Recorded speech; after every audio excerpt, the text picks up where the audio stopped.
ಎಷ್ಟು ಚೆನ್ನಾಗಿ ಮಾತಾಡ್ತಿದ್ಯಾ ಮನೇಲಿ ಮಗು ಮಲಗಿದೆ ಅಷ್ಟು ಗೊತ್ತಾಗಲ್ವಾ ನಿನ್ಗೆ ನಿಮ್ಮ ಮಗು ಬಿಡಿ ಯಾವಾಗ್ಲೂ ಮಲಗಿರುತ್ತೆ ಹಾಗಂತ ಮಾತಾಡದೆ ಇರೋಕ್ಕಾಗತ್ತಾ ಮಗು ಕಿವಿಗೆ ಹತ್ತಿ ಇಟ್ಟು ಮಲಗಿಸಿ ಜಾಸ್ತಿ ಮಾತಾಡ್ತಿದ್ಯಾ ನೀನು ಮಗು ಏನಾದ್ರೂ ಎದ್ದೇಳ್ಬೇಕು ಅವಾಗಿದೆ ನಿನ್ಗೆ ಎಲ್ಲರ ಹತ್ರ ಹೋಗಿ ಮಾತಾಡ್ಬಿಡಿ ಮಗು ಮಲಗಿದೆ ಕುಕ್ಕರ್ ಕೂಗಿಸ್ಬಿಡಿ ಮಗು ಮಲಗಿದೆ ಟಿವಿ ನೋಡ್ಬಿಡಿ ಮಗು ಮಲಗಿದೆ ಗಾಡಿ ಸ್ಟಾರ್ಟ್ ಮಾಡ್ಬಿಡಿ ಮಗು ಮಲಗಿದೆ ಅಂತ ಹೇಳ್ತಿರ್ಲಿಲ್ಲ ಮಗು ಬಾಡಿಗೆ ಮಗು ಮಲಗುತ್ತೆ ಬಲವಂತವಾಗಿ ಮಲ್ಕೋ ಮಲ್ಕೋ ಮಲ್ಕೋ ಅಂತ ಮಲಗಿಸೋದು ಒಳ್ಳೇದಲ್ಲ ಒಂದ್ ವೇಳೆ ಎದ್ರೆ ನಾನೇ ಕೊಟ್ಟು ಮಲಗಿಸ್ತೀನಿ ಮಾತಾಡು ಮಾತಾಡು ನೀನ್ ನಾಲ್ಗೆಗೆ ಲಂಗು ಲಗಾಮಿಂದ ಮಾತಾಡ್ತಿದ್ಯಲ್ಲ ನಾಳೆ ದಿನ ನೀನು ಮದ್ವೆ ಆಗಿ ಮಗು ಆಗುತ್ತಲ್ಲ ಅವಾಗೆಲ್ಲ ಸೇರ್ಸಿ ಸಿಗುತ್ತಲ್ಲ ಅವಾಗ ಗೊತ್ತಾಗುತ್ತೆ ನಿನ್ಗೆ ಮಕ್ಳು ಸಂಭಾಳಿಸೋದು ಎಷ್ಟು ಕಷ್ಟ ಅಂತ ನಿನ್ಗೇನೋ ಗೊತ್ತು ಅನುಭವ ಆದಾಗ್ಲೇ ಎಲ್ಲ ಗೊತ್ತಾಗೋದು ನೀವೇ ನನ್ನ ಫ್ಯೂಚರ್ ಬಗ್ಗೆ ಆಡ್ಕೊಳ್ಳೋದು ಸುಮ್ಮನೆ ಹೋಗಿ ಇಲ್ಲಿಂದ ಮಳೆ ಬಂತು ಅಂತ ಇವತ್ತೊಂದು ದಿವಸ ರಜಾ ಕೊಟ್ಟಿದ್ದಾರೆ ಅದು ಫ್ರೆಂಡ್ಸ್ ಜೊತೆ ಮಾತಾಡ್ಕೊಂಡು ಕಾಲ ಕಳಿಯೋಣ ಅಂದ್ರೆ ಈ ಪಕ್ಕದ ಮನೆ ಒಂದು ಕಾಟ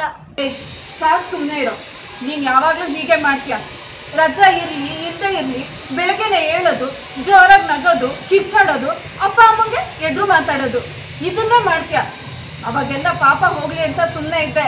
ಆದ್ರೆ ಇವತ್ತು ಮಗುನ ಕಷ್ಟಪಟ್ಟು ಮಲಗಿಸಿದೀನಿ. ನಿನ್ ವಾಯ್ಸ್ ಕೇಳಿ ಮಗು ಎದ್ದು ಎದ್ದು ನೋಡ್ತಿದೆ. ಹೌದಾ? ಹಾಗಾದ್ರೆ ಅವ್ನು ಕಳ್ಳನಿದ್ದೆ ಮಾಡ್ತಿರ್ಬೇಕು. ಹೆಪ್ಸಿ ಮಲ್ಗಾಕ್ ಬಿಡ್ತೀರಾ? ಆಟಾಡ್ಕೊಂಡಿರ್ಲಿ, ಇಲ್ಲಾಂದ್ರೆ ಆಚೆ ಕರ್ಕೊಂಡು ಹೋಗಿ. ನನ್ನ ಹತ್ರ ಬಂದು ಯಾಕೆ ಜಗಳ ಮಾಡ್ತೀರಾ? ನೀವು ಮಗು ಅಂತ ಹೇಳಿದಕ್ಕೆ ಸುಮ್ಮನಿದ್ದೀನಿ. ಬೇರೆ ಯಾರ್ದಾರು ಹೆಸರು ಹೇಳ್ಬೇಕಾಗಿತ್ತು. ಚಪ್ಪಯ್ಯ ಅಂದ್ರೂ ಕೇಳ್ತಿರ್ಲಿಲ್ಲ. ನಿಮ್ಮ ಮಗು ಎಷ್ಟು ಗಂಟೆಗೆ ಹೇಳೋದು? 8 ಗಂಟೆಗ? ಅಲ್ಲಿವರೆಗೂ ನಾನು ಧ್ಯಾನ ಮಾಡ್ಕೊಂಡು ಕೂತಿರ್ಬೇಕಾ? ಹೇಳತ್ ಹೇಳಿದೀನಿ, ನಿನ್ನಿಷ್ಟ. ನಿನಗ್ ಬಾಯ್ ಕೊಡಕ್ಕಾಗತ್ತಾ? ನಮಗೂ ಒಂದು ಟೈಮ್ ಬರುತ್ತೆ. ಎಲ್ಲಿದ್ರೂ ಬಾಡಿಗೆ ಮನೇಲಿ ಇರ್ಬಾರ್ದಪ್ಪ. ಈ ಓನರ್ ಇಲ್ಲೇ ಇದ್ರೆ ಪಕ್ಕದ ಮನೆಯವ್ರ ಕಾಟ. ನಂಗೆ ಗೊತ್ತು, ಮಗು ಹೆಸರಲ್ಲಿ ಇವ್ರು ಮರಗ್ಬೇಕನ್ಸುತ್ತೆ. ಅದಕ್ಕೆ ಈ ಡ್ರಾಮಾ.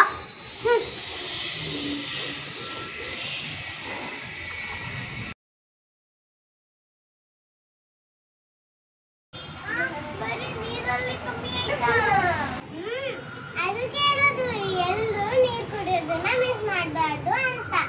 ದಿನಕ್ಕೆ ಮಿನಿಮಮ್ ಅಂದ್ರೆ 2 ಲೀಟರ್ ನೀರು ಕುಡಿಬೇಕು. ಹೌದಾ? ನಾನಂತೂ ನೀರೇ ಕುಡಿಯಲ್ಲ. ನಾನು ಇನ್ಮೇಲಿಂದ 4 ಲೀಟರ್ ಕುಡಿತೀನಿ. 4 ಲೀಟರ್? ಸ್ಕೂಲ್ಗೆ ಹೋಗೋದ್ ಬಿಟ್ಟು ಬಾತ್ರೂಮ್